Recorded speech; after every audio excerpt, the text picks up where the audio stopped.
नमस्ते, मेरा नाम शुभम है और आप मुझे ब्रेन ऑफ बिहार पे देख रहे हैं।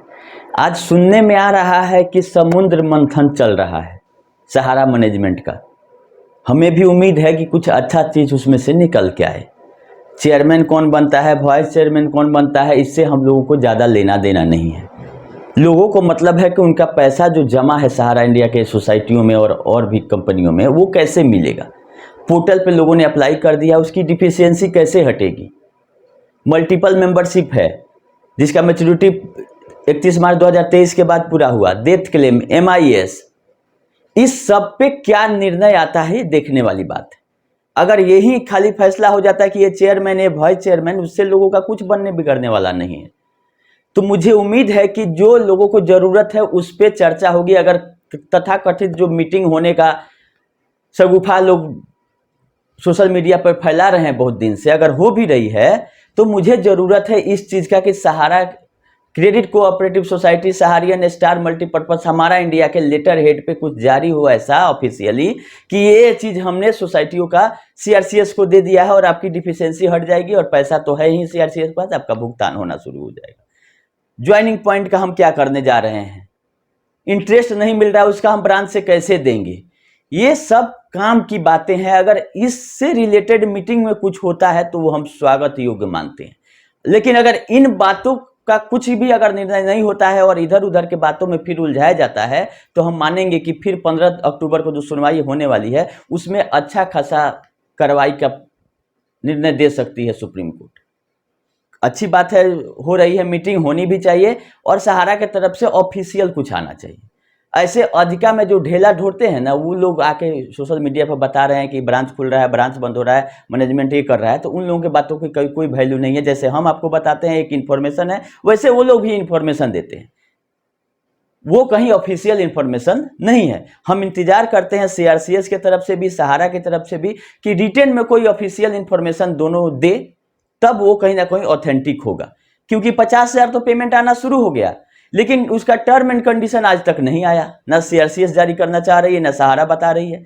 दिक्कत क्या है आप लोगों को बताने में, पैसा देने में दिक्कत नहीं है, टर्म एंड कंडीशन कि किसको 50,000 देना है ये बताने में क्या जाता है, ताकि लोगों का दिमाग में जो भ्रम फैला हुआ है दूर हो जाए कि हाँ 50,000 तक हमको मिल जाएगा, हम निश्चिंत रहें।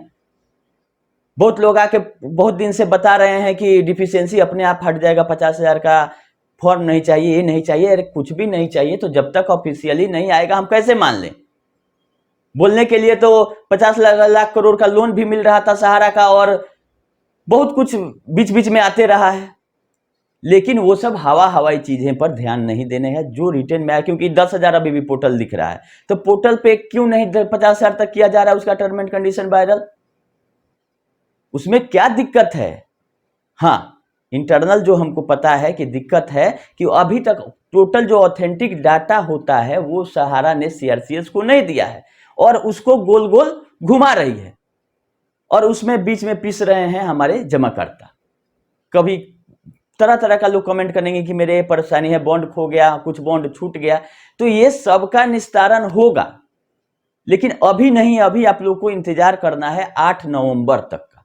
8 नवंबर में सुनवाई है पोर्टल से रिलेटेड माननीय सुप्रीम कोर्ट में, क्योंकि 27 में जो सुनवाई हुआ था उसमें मामला को सुना भी गया, बहुत सारा IA भी उसमें फाइल किया गया है, लेकिन रख दिया गया है 8 नवंबर का डेट पोर्टल से रिलेटेड सुनवाई का। हाँ, उसमें एक नया IA भी फाइल किया गया है यूनियन ऑफ इंडिया से, जो कि एक जानने वाली खबर है आप लोगों को। यूनियन ऑफ इंडिया ये IA लगा के बोला जा रहा है कि जितने भी कंज्यूमर फोरम में केस चल रहे हैं या हाई कोर्ट में चल रहे हैं उसको स्टे किया जाए, और ये यूनियन ऑफ इंडिया के तरफ से एक एडवोकेट साहब ने लगाया है। अब ऐसा एक फैसला आया था सहारा सेबी में कि रियल एस्टेट और हाउसिंग का कोई भी केस होगा उसमें SEBI overall all in all मालिक है और उसका केस का कोई भी इंटरटेन नहीं करेगा, चाहे हाई कोर्ट हो चाहे निचली अदालत हो। क्योंकि सहारा सेबी में इतना सुनवाई हो गया था और माननीय सुप्रीम कोर्ट का जब आदेश आ गया कि इन कंपनियों के का जो मामला है कहीं दूसरे जगह इंटरटेन नहीं किया जाएगा, सेबी ओवरऑल मालिक है और सेबी ही सबका भुगतान कराएगी रियल एस्टेट और हाउसिंग का। लेकिन इसमें भी सरकार की तरफ से जाके बोलना, चूंकि ये PIL में IA डाला गया है, आप लोग ध्यान दीजिएगा, और PIL जो है वो केवल सहारा के लिए नहीं है, उड़ीसा के जो पिनक पानी मोहंती जी के द्वारा लगाया गया है, उसमें जितनी चिट फंड कंपनियां हैं सबके बारे में बोला गया है कि सब कंपनियां धोखाधड़ी देश में कर रही हैं और जांच एजेंसियां मेरी क्या कर रही है। तो हो सकता है कि सहारा से रिलेटेड हो सकता है, लेकिन अगर पीआईएल में एक आईए यूनियन ऑफ इंडिया के द्वारा लगाया गया है 1 अक्टूबर को कि जितने भी हाई कोर्ट में मामले चल रहे हैं, कंज्यूमर फोरम में चल रहे हैं, उसमें तो सरकार को भी पार्टी बनाया जाता होगा कि लोग का पैसा डुबा रहे हैं, आप लोग क्या कर रहे हैं। तो ये अगर सहारा के मामले में भी अगर ऐसा आ जाता है कि सोसाइटियों का मामला केवल और केवल सुप्रीम कोर्ट में ही डील किया जाएगा और सुप्रीम कोर्ट का जो आदेश है उसी वहीं पर लागू होगा, तो ये तो सहारा के लिए भी अच्छा है। सहारा तो यही चाहती है कि सब मामले को क्लब करके एक जगह मेरा सुनवाई कर दीजिए, मेरा वकील का खर्चा बचेगा। लेकिन इससे जरूरत है कि लोगों का भुगतान पे क्या प्रभाव पड़ता है। अगर एक जगह सुनवाई होगा तो इधर उधर लोग नहीं भटकेंगे, पैसा भी कम लगेगा। लेकिन जो मेन मुद्दा है कि 86,000 करोड़ का पोर्टल पे गया है, इसका ब्याज समेत देने की आप क्या प्रक्रिया कर रहे हैं, और आपके पास मात्र 5,000 करोड़ है। अगला पैसा कहां से आएगा ये भी यूनियन ऑफ इंडिया को बताना चाहिए कि हम सहारा सेवी में भी आइए लगा के आप जो फंड है उससे मांगने की कोशिश कर रहे हैं, क्योंकि 50,000 तक देने का ऐलान कर देना ये छोटा मोटा बात नहीं है। सबको 50,000 देने में भी 20-25 हजार करोड़ रुपया चाहिए। अब चूंकि सहारा मैनिपुलेट कर रही है सीआरसीएस को और जैसे जैसे कह रही है वैसे वैसे काम आगे बढ़ रहा है, लेकिन रिटर्न में कुछ देने के लिए कोई तैयार नहीं है कि हाँ हम भुगतान 50,000 का कर रहे हैं और इन लोगों का करेंगे, क्योंकि 98-99% लोगों का डिफिशियंसी दे दिया गया है कि आपके जमा में कमी है। तो आप सहारा से डाटा ले लीजिए कि आपका सही डाटा क्या है, आपका मैच्योरिटी कितना का पूरा हो गया था 23 तक, उन लोगों का हम भुगतान कर देंगे, नहीं जाएंगे पोर्टल के तरफ। तो सहारा के पास जब सब केवाईसी है तो सहारा से लेके बैंक अकाउंट डिटेल भी सहारा से ले लिया जाए। तो रास्ता बहुत सारा है, लेकिन अब माननीय सुप्रीम कोर्ट ही इसका निस्तारण कर रही है, तो हम लोगों को इंतजार करना है और कुछ नहीं करना है फिलहाल। और रहा बात एक हाई कोर्ट का, जो कि अभी कल से वायरल हो रहा है कि स्टार मल्टीपर्पज में लोग री इन्वेस्टमेंट कर रहे हैं, क्यों नहीं करेंगे। तेलंगाना हाई कोर्ट ने सीआरसीएस को रोक को स्टे दिए हुए है 2021 से ही, 26 मार्च 2021 का ही आदेश है कि जो सीआरसीएस रोक लगाया था उसका नया जमा पर और रिन्यूअल पे वो हटा दिया था, हटा क्या दिया था, स्टे दिया था कि जब तक इस केस का निस्तारण नहीं हो जाता है आप पैसा उठाते रहेंगे। तो उसको परमिशन मिला हुआ तो उठाएगी, और रहा बात कैश में उठा रही है, चेक में उठा रही है, री इन्वेस्टमेंट कर रही है, बिना पूछे जमा कर रही है, ये उसका प्रॉब्लम है और उसको प्रॉपर हाई कोर्ट ने आदेश दिया है तो उठा सकती है। हाँ, अब लेकिन इसमें जल्द ही कुछ होने वाला है, क्योंकि इसका भी अगला डेट 16 अक्टूबर को लग गया है।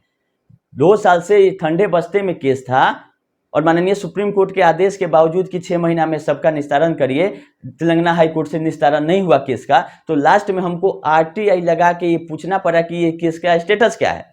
तो केस का तो स्टेटस कोर्ट ने नहीं बताया, लेकिन जब सुप्रीम कोर्ट का ऑर्डर हम उसमें संलग्न कर दिए थे, उसके चलते इस मामला के केस खुल गया, और खुल गया तो एक बार सुनवाई भी हुई है बीच में, और अगला डेट 10 अक्टूबर दिया गया है। और इसमें मजा की बात यह है कि एसएफआईओ भी पार्टी है। हालांकि एसएफआईओ का जो कानून है वो कंपनीज एक्ट से बना हुआ है और कंपनीज एक्ट से जो कंपनियां बनती है उसी का जांच करने का अधिकार है, सोसाइटियों का नहीं है। लेकिन एसएफआईओ को भी रिस्पोंडेंट में रखा गया है, क्योंकि सीआरसीएस के अगेंस्ट में जो अपील दायर की है सहारा ने तेलंगाना हाई कोर्ट में, उसमें पहले 3 ही पार्टी थे, union of India, CRCS, SFIO और secretary ministry of corporate affairs. तो लेकिन अभी आज के डेट में देखिएगा तो इसमें 1017 रिस्पोंडेंट बना दिया गया है तेलंगाना हाई कोर्ट में, जो स्टार मल्टीपर्पज का केस चल रहा है उसमें। तो इससे ये प्रतीत होता है कि कुछ बड़ा होने जा रहा है 16 अक्टूबर को स्टार से रिलेटेड, क्योंकि इनकी चारों सोसाइटियों में मात्र एक का ही लाइसेंस अभी दिया गया है कि आप रिन्यूअल री इन्वेस्ट कर सकते हैं, बाकी तीनों पे रोक दिल्ली हाई कोर्ट ने भी लगा दिया था और सीआरसीएस तो रोक लगाया ही है पहले से। तो अब 16 अक्टूबर को हो सकता है कि फिर से पाबंदी लग जाए स्टार में भी, क्योंकि 1017 लोग रिस्पोंडेंट है, जमा करता है, जिनको कि जो कि अलग अलग केस कहीं किए होंगे, जिसके चलते इनको पार्टी बनाया गया है कि एक ही बार में इनका केस रफा दफा कर दिया जाए। लेकिन जब तक ये मैच्योरिटी का पेमेंट नहीं कर देते हैं, कहीं से रोक हटने वाला नहीं है। अब ये री इन्वेस्टमेंट इतना तेजी से क्यों हो रहा है स्टार में, इसलिए क्योंकि ये वहां पे प्रूफ करेगी कि हम इतना लोगों का मैच्योर जो हुआ था पेमेंट कर दिए, चाहे री इन्वेस्टमेंट करे चाहे कुछ भी, मैच्योरिटी का लायबिलिटी खत्म, और सहमति से करें नहीं सहमति से, इसीलिए तेजी में री इन्वेस्टमेंट हो रहा है। तो हम सलाह दे चुके हैं आप लोगों को कि जो आपका पेपर है मैच्योरिटी हो भी गया है तो पैसा आपको मिलता है तो लीजिए, नहीं मिलता है तो पेपर को आगे नहीं बढ़ाइए। बहुत लोग फोन कर रहे हैं कि 2 साल के लिए बढ़ा दे, इसीलिए बढ़वा रही है कि लोग हमारे साथ आज भी जमा कर रहे हैं और हमको परमिशन दिया जाए ताकि हम उलट पलट करते रहें। लेकिन जिनको करना है, जिनको भरोसा है, वो करें। हम सजेशन नहीं देंगे कि जब इतनी लिटिगेशन वाली कंपनी है सहारा ग्रुप, तो इसमें अगर आज आप जमा कर देते हैं तो जब मैच्योरिटी पूरा होगा पैसा लेने में नौ दिया तेल जल जाएगा, क्योंकि अभी लोग का हाल जो है। लेकिन अगर इसके बाद भी आपको भरोसा है तो आप डिसीजन आपको लेना है, हम रोकेंगे नहीं कि आप नहीं करिए। उसको लाइसेंस है तभी री इन्वेस्ट कर रही है, कोई रोक नहीं सकता है सिवाय कोर्ट के। तो 16 अक्टूबर को क्या होता है देखते हैं। और तेजी पकड़ा है इसलिए कि हर एक मामला लमसम खुल गया है, इसीलिए समुद्र मंथन आज दिल्ली में होने का जो सोशल मीडिया पर बताया जा रहा है, कहीं ना कहीं सुरखार लगा हो। देखते हैं, उम्मीद है सकारात्मक कि अच्छा चीज लेके आए। भरमाने वाला चीज जो करते आई है नहीं करे सहारा, हम लोग स्वागत करते हैं। लोगों को पैसा मिलने से मतलब है, कोई लड़ना नहीं चाहता है। और रहा बात ब्रांच ओपन करने का, तो ब्रांच ओपन करने का ही ना ओपन करने का ना बंद करने का सहारा ने कुछ नहीं बोला है। जो बीच के लोग हैं ना, जो आपको इन्फॉर्मेशन देते हैं सही गलत समय समय पे, वहीं लोग अधिका में ढेला ढो रहे हैं कि ब्रांच खुल रहा है या ब्रांच बंद है। सहारा ने तो कुछ कहा ही नहीं कि ना हम बंद किए हैं ना खोल रहे हैं। और बंद भी है तो ये केवल कलेक्शन नहीं आने के कारण बंद है। कल ही अगर दिल्ली हाई कोर्ट वाला चाहे सीआरसीएस वाला रोक हट जाता है तीनों सोसाइटियों पर, कोई नहीं रोक सकता है, कल ब्रांच खोल के लोग बैठ जाएंगे।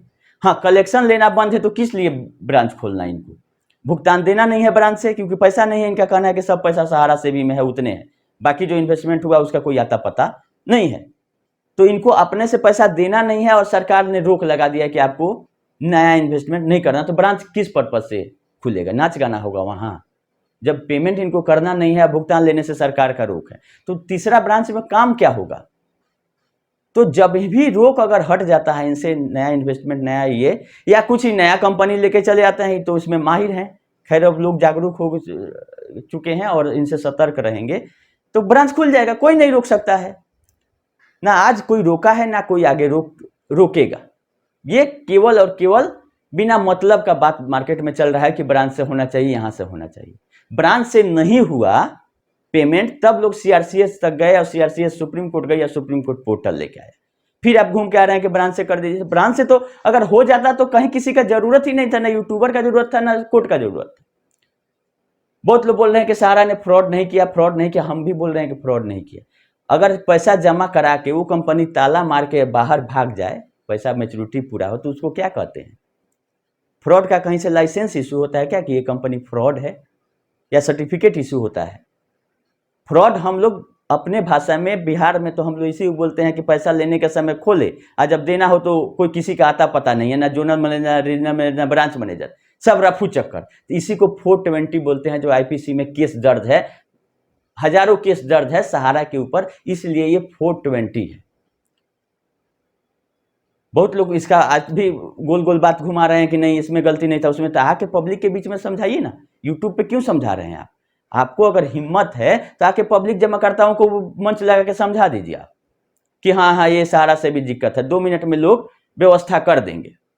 हाँ, यूट्यूब है, बोलने के लिए का सबको आज़ादी है, अपना बोल रहे हैं, अपना पक्ष रख रहे हैं, कोई इसमें दो राय नहीं है, कोई शिकायत नहीं, रखिए। लेकिन गोल गोल घुमाइए मत कि हम सब लोगों से अलग हैं। सहारा ने गलत किया जिसके चलते लोग परेशान हैं, और तीसरे किसी की गलती नहीं है, ना एजेंट की है, ना कोर्ट की है, ना सेबी की है, ना सीआरसीएस की है। सहारा अकेले जिम्मेदार है इस सब परिस्थिति क्रिएट करने के लिए। यही सब अपडेट था। डिफिशियंसी हटने पर मीटिंग होना चाहिए, हमने सोचा कि आप लोग को बता दें। 15 तारीख को टेंटेटिव डेट है सुप्रीम कोर्ट में। सहारा सेबी का भी 1000 जमा हुआ कि नहीं हुआ हम लोगों को पता नहीं है, क्योंकि इससे भी जो सुप्रीम कोर्ट पे अपडेट दिख रहा है उसमें ऐसा कोई अपडेट हमको नहीं दिखा जो कि सहारा की तरफ से आई है फाइल है। सेबी की तरफ से है लेकिन सहारा की तरफ से नहीं है। आपका 9 तारीख को दिल्ली हाई कोर्ट में एसएफआईओ वाले मैटर की सुनवाई है, क्योंकि दिल्ली हाई कोर्ट में जो 3 कंपनियों का जांच हुआ था, क्यूसप गोल्ड मार्ट का, क्यूसप यूनिक प्रोडक्ट का और सहारा हाउसिंग इन्वेस्टमेंट का, उसके जांच के दौरान और 9 कंपनियां सामने आई, जिसमें एमबी वैली भी शामिल है, क्यूइंग एमबी वैली भी है, मैंने फाइनेंशियल भी है, रियल एस्टेट है। 9 टोटल 9, 3 का हो चुका है, 6 का हो रहा है। एसएफआईओ को जांच करना था कंपनीज एक्ट के हिसाब से, तो उससे रिलेटेड केस गया था पहले दिल्ली हाई कोर्ट में। तो दिल्ली हाई कोर्ट ने रोक लगा दिया था कि नहीं 6 कंपनियों का आप जांच नहीं कर सकते हैं। फिर एसएफआईओ सुप्रीम कोर्ट जाके वो परमिशन 26 मई 2022 को लाती है कि हम 6 कंपनियों का जांच और करेंगे और जांच कर रही है। तो उससे रिलेटेड अपडेट हो सकता है कि 9 अक्टूबर को आ जाए, क्योंकि दुर्गा पूजा का सब लोग को पता है कि छुट्टी चल रहा है। हमने भी चेक किया कि क्यों नहीं दिल्ली हाईकोर्ट में छुट्टी है, तो दिल्ली हाईकोर्ट 10, 11, 12 केवल बंद है। 14 से सब कोर्ट खुल जाएंगे, लेकिन 9 तारीख तक दिल्ली हाईकोर्ट भी ओपन है और 9 को भी मामला ये लगा हुआ है जो SFIO वर्सेस सहारा हाउसिंग इन्वेस्टमेंट कॉर्पोरेशन लिमिटेड है, जिसमें SFIO से रिलेटेड मैटर है। हम उम्मीद करते हैं कि कुछ अपडेट आ जाए। SFIO से रिलेटेड जांच कहां तक पहुंचा, तो ये अपडेट देना था आप लोगों को कि संडे है। आप लोग बोलेंगे कि वीडियो क्यों नहीं आ रहा है, तो वीडियो इसीलिए नहीं आ रहा है कि अब सब सहारा के तरफ से सब लोग बता ही रहे हैं कि हाँ पेमेंट होगा, ब्रांच से होगा, पोर्टल से होगा, सब डिफिशियंसी दूर हो जाएगी। तो बीच में हम लोग को कूदने की कोई जरूरत नहीं है। हम लोग माननीय सुप्रीम कोर्ट के अगले आदेश का इंतजार कर रहे हैं, ताकि हम लोग बाधा नहीं बने लोगों को भुगतान मिलने में, कि सहारा देना चाह रही है हम रोक रहे हैं। इन लोगों का कहना यही है कि हम लोग निगेटिव बोल के रोक दे रहे हैं। तो ना हमारे बोलने से सहारा बंद होगी या ना हमारे बोलने से चलेगी। हम लोग मात्र इंफॉर्मेशन मात्र देते हैं। कोई भी अगर खुलना होगा, बंद होगा, कोर्ट डिसीजन लेगा और सहारा को करना है। तो देखते हैं कि 9 अक्टूबर को क्या होता है SFIO वाले मामले में, और 15 को सुप्रीम कोर्ट में सहारा सेबी का टेंटेटिव डेट है, अभी लिस्टिंग नहीं हुआ है। लिस्टिंग हो जाएगा तो हम बता देंगे। फिर 16 को तेलंगाना हाई कोर्ट में स्टार मल्टीपर्पज का मामला है। फिर क्यूसब का भी 16 को ही है। और 50,000 का टर्म एंड कंडीशन जल्द से जल्द CRCS को रिलीज कर देना चाहिए कि किनका हो रहा है, किनका नहीं हो रहा है, क्योंकि पोर्टल के तरफ ही लोग नजर गड़ाए हुए हैं कि पैसा वहीं से आ रहा है। बाकी सब केस मामला एक तरफ है, पैसा जहां से आए वहां पे ध्यान देना है। फिर है कि समुद्र मंथन जो चल रहा है उसमें से अच्छा चीज है, ब्रांच ओपन होगा, क्लोज होगा, ये कोई नहीं रोका है। जब सहारा चाहेगी खुल सकती है, जब सहारा चाहेगी बंद हो सकती है। बीच में कोई रोकने वाला नहीं है। अगर कोई बोल रहा है कि यूट्यूबरों के चलते या आंदोलन के चलते ब्रांच बंद है, तो ये गलत है। ये सहारा पे टोटल डिपेंड करता है। मन करेगा तो खोलेगी, मन करेगा तो बंद करेगी।